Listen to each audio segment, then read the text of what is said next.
Hello friends, இன்றைக்கி நம்ம எதர்ச்சியாக கிணத்துக்கு வந்திருந்தோம். கிணறு பார்த்திங்கன்னா மழை பெஞ்சங்காட்டி ஃபுல்லாக நிரம்பி இருக்குது. ப்ளூ கலரில் இருக்குது பாருங்கள் தண்ணியெல்லாம். இந்த சைடில் இருக்கிற படிக்கட்டில் இறங்கி போனோம், உள்ளே போய் குளிச்சுட்டு வரலாம்.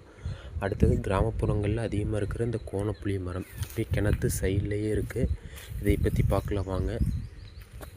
பார்த்திங்கன்னா இந்த மாதிரி பழங்கள் கொண்டு இருக்கும். இந்த கோணப்புளி பழம் என்பாங்க. பார்த்திங்கன்னா இந்த மாதிரி ஒயிட் கலரில் பூ வைக்கும், அதுக்கப்புறம் காய் காய்க்கும். பாருங்கள் நிறைய இருக்குங்க. மாதிரி ஒயிட் கலரில் பூ வச்சு அதுக்கப்புறம் காய் காய்க்கும். இது புளியங்காய் பாலையே தான். இது இன்னும் நிறைய பாருங்கள் குருவி கொத்தி கீழே கிடக்கும். அதை நான் உங்களுக்கு காட்டுறேன். அதெல்லாம் குருவி கொத்தி கீழே இருக்குது பாருங்கள்.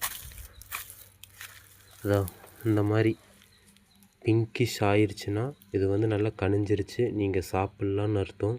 நல்லா கனிஞ்ச பழம் நல்லா இனிப்பு மற்றும் துவர்ப்பு சுவை கலந்துருக்கும். வீடியோ பிடிச்சிருந்தா சப்ஸ்கிரைப் பண்ணுங்கள்.